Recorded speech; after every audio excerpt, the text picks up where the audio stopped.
The Dissipation of Miss Ponsonby. By Lucy Maud Montgomery.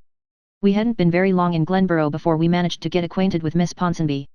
It did not come about in the ordinary course of receiving and returning calls, for Miss Ponsonby never called on anybody, neither did we meet her at any of the Glenborough social functions, for Miss Ponsonby never went anywhere except to church, and very seldom there.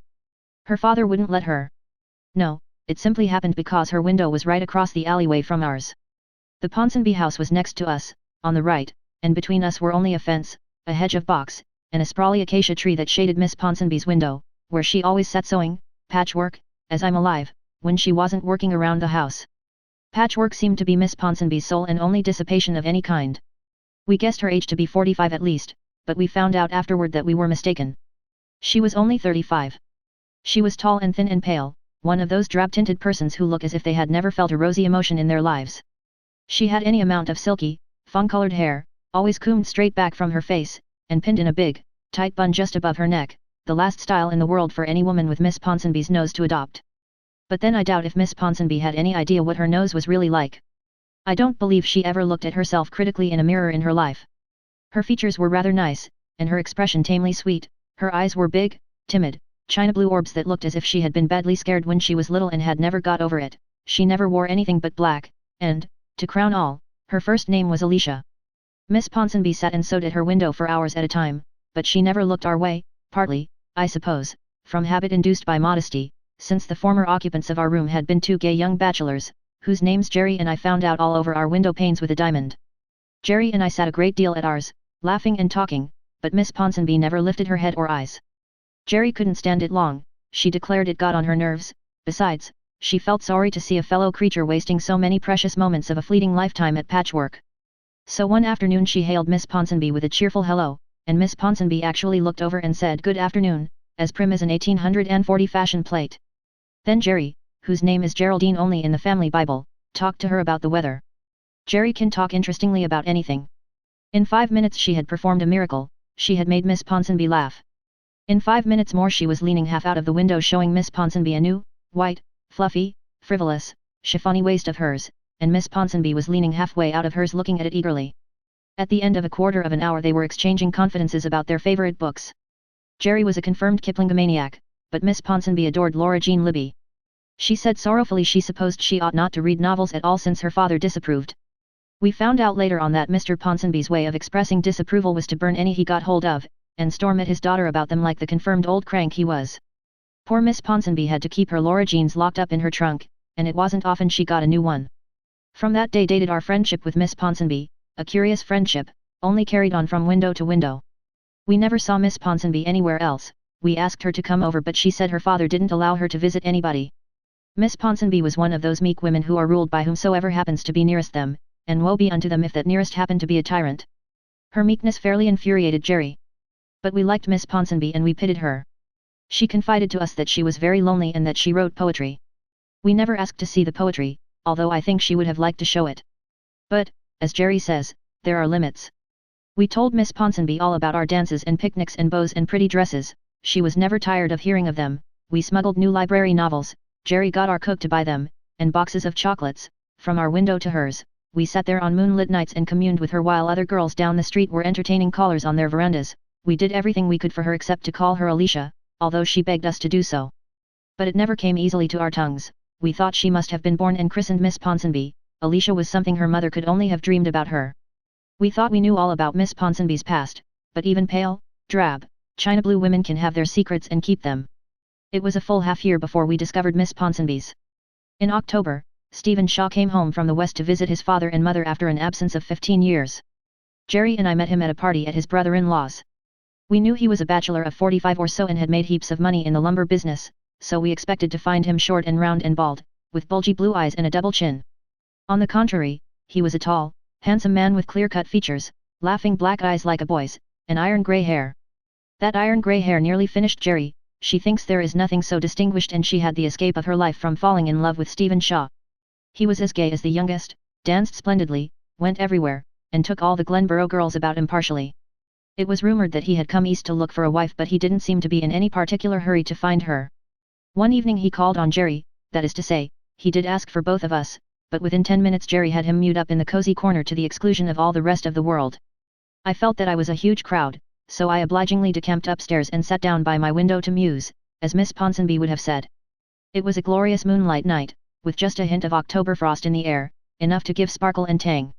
After a few moments I became aware that Miss Ponsonby was also musing at her window in the shadow of the acacia tree. In that dim light she looked quite pretty. It was suddenly borne in upon me for the first time that, when Miss Ponsonby was young, she must have been very pretty, with that delicate elusive fashion of beauty which fades so early if the life is not kept in it by love and tenderness. It seemed odd, somehow, to think of Miss Ponsonby as young and pretty. She seemed so essentially middle-aged and faded. "Lovely night, Miss Ponsonby," I said brilliantly. "A very beautiful night, dear Elizabeth," answered Miss Ponsonby in that tired little voice of hers that always seemed as drab-colored as the rest of her. "I'm mopey," I said frankly. "Jerry has concentrated herself on Stephen Shaw for the evening and I'm left on the fringe of things." Miss Ponsonby didn't say anything for a few moments. When she spoke some strange and curious note had come into her voice, as if a chord, long unswept and silent, had been suddenly thrilled by a passing hand. "Did I understand you to say that Geraldine was entertaining Stephen Shaw?" "Yes. He's home from the West and he's delightful," I replied. "All the Glenborough girls are quite crazy over him. Jerry and I are as bad as the rest. He isn't at all young but he's very fascinating." "Stephen Shaw?" repeated Miss Ponsonby faintly. "So Stephen Shaw is home again. Why, I suppose you would know him long ago," I said, remembering that Stephen Shaw's youth must have been contemporaneous with Miss Ponsonby's. "Yes, I used to know him," said Miss Ponsonby very slowly. She did not say anything more, which I thought a little odd, for she was generally full of mild curiosity about all strangers and sojourners in Glenborough. Presently she got up and went away from her window. Deserted even by Miss Ponsonby, I went grumpily to bed.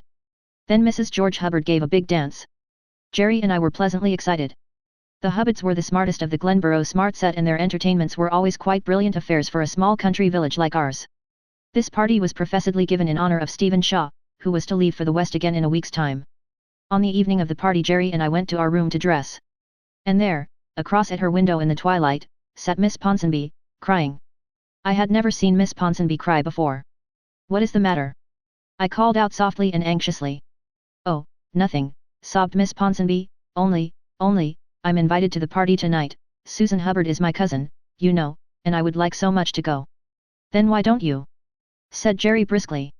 "My father won't let me," said Miss Ponsonby, swallowing a sob as if she were a little girl of 10 years old. Jerry had to dodge behind the curtain to hide a smile. "It's too bad," I said sympathetically, but wondering a little why Miss Ponsonby seemed so worked up about it. I knew she had sometimes been invited out before and had not been allowed to go, but she had never cared apparently. "Well, what is to be done?" I whispered to Jerry. "Take Miss Ponsonby to the party with us, of course," said Jerry, popping out from behind the curtain. I didn't ask her if she expected to fly through the air with Miss Ponsonby, although short of that I couldn't see how the latter was to be got out of the house without her father knowing. The old gentleman had a den off the hall where he always sat in the evening and smoked fiercely, after having locked all the doors to keep the servants in. He was a delightful sort of person, that old Mr. Ponsonby. Jerry poked her head as far as she could out of the window. "Miss Ponsonby, you are going to the dance," she said in a cautious undertone, "so don't cry any more or your eyes will be dreadfully red." "It is impossible," said Miss Ponsonby resignedly. "Nothing is impossible when I make up my mind," said Jerry firmly. "You must get dressed, climb down that acacia tree, and join us in our yard. It will be pitch dark in a few minutes and your father will never know." I had a frantic vision of Miss Ponsonby scrambling down that acacia tree like an eloping damsel. But Jerry was in dead earnest, and really it was quite possible if Miss Ponsonby only thought so. I did not believe she would think so, but I was mistaken. Her thorough course in Libby heroines and their marvelous escapades had quite prepared her to contemplate such an adventure calmly, in the abstract at least. But another obstacle presented itself. "It's impossible," she said again, after her first flash hope. "I haven't a fit dress to wear, I've nothing at all but my black cashmere and it is 3 years old." But the more hindrances in Jerry's way when she sets out to accomplish something the more determined and enthusiastic she becomes. I listened to her with amazement. "I have a dress I'll lend you," she said resolutely. "And I'll go over and fix you up as soon as it's a little darker. Go now and bathe your eyes and just trust to me." Miss Ponsonby's long habit of obedience to whatever she was told stood her in good stead now. She obeyed Jerry without another word. Jerry seized me by the waist and waltzed me around the room in an ecstasy. "Jerry Elliott, how are you going to carry this thing through?" I demanded sternly. "Easily enough," responded Jerry. "You know that black lace dress of mine, the one with the apricot slip? I've never worn it since I came to Glenborough, so nobody will know it's mine, and I never mean to wear it again for it's got too tight. It's a trifle old-fashioned, but that won't matter for Glenborough, and it will fit Miss Ponsonby all right. She's about my height and figure. I'm determined that poor soul shall have a dissipation for once in her life since she hankers for it. Come on now, Elizabeth. It will be a lark. I caught Jerry's enthusiasm, and while she hunted out the box containing the black lace dress, I hastily gathered together some other odds and ends I thought might be useful, a black aigrette, a pair of black silk gloves, a spangled gauze fan, and a pair of slippers. They wouldn't have stood daylight, but they looked all right after night. As we left the room I caught up some pale pink roses on my table.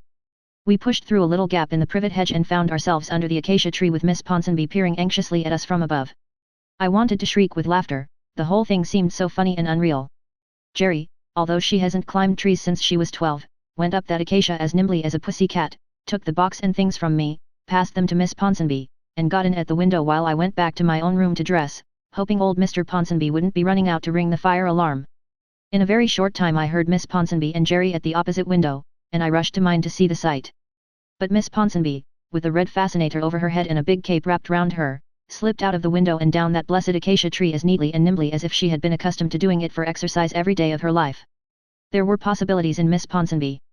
In 2 more minutes they were both safe in our room. Then Jerry threw off Miss Ponsonby's wraps and stepped back. I know I stared until my eyes stuck out of my head. Was that Miss Ponsonby, that? The black lace dress, with the pinkish sheen of its slip beneath, suited her slim shape to perfection and clung around her in lovely, filmy curves that made her look willowy and girlish. It was high-necked, just cut away slightly at the throat, and had great, loose, hanging frilly sleeves of lace. Jerry had shaken out her hair and piled it high on her head in satiny twists and loops, with a pompadour such as Miss Ponsonby could never have thought about.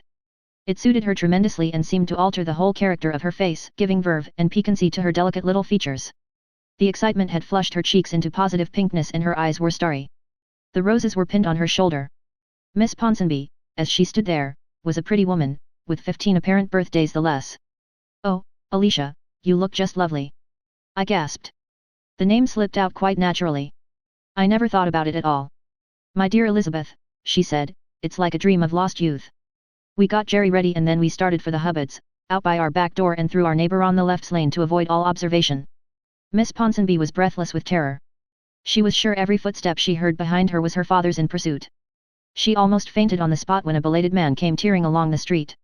Jerry and I breathed a sigh of devout thanksgiving when we found ourselves safely in the Hubbard parlour. We were early, but Stephen Shaw was there before us. He came up to us at once, and just then Miss Ponsonby turned around. "Alicia," he said. "How do you do, Stephen?" she said tremulously. And there he was looking down at her with an expression on his face that none of the Glenborough girls he had been calling on had ever seen. Jerry and I just simply melted away. We can see through grindstones when there are holes in them. We went out and sat down on the stairs. "There's a mystery here," said Jerry, "but Miss Ponsonby shall explain it to us before we let her climb up that acacia tree tonight. Now that I come to think of it, the first night he called he asked me about her. Wanted to know if her father were the same old blustering tyrant he always was, and if we knew her at all. I'm afraid I made a little mild fun of her, and he didn't say anything more. Well, I'm awfully glad now that I didn't fall in love with him. I could have, but I wouldn't." Miss Ponsonby's appearance at the Hubbards' party was the biggest sensation Glenborough had had for years. And in her way, she was a positive belle. She didn't dance, but all the middle-aged men, widowers, wedded, and bachelors, who had known her in her girlhood crowded around her, and she laughed and chatted as I hadn't even imagined Miss Ponsonby could laugh and chat. Jerry and I revelled in her triumph, for did we not feel that it was due to us? At last Miss Ponsonby disappeared, shortly after Jerry and I blundered into the library to fix some obstreperous hairpins, and there we found her and Stephen Shaw in the cozy corner. There were no explanations on the road home, for Miss Ponsonby walked behind us with Stephen Shaw in the pale, late-risen October moonshine.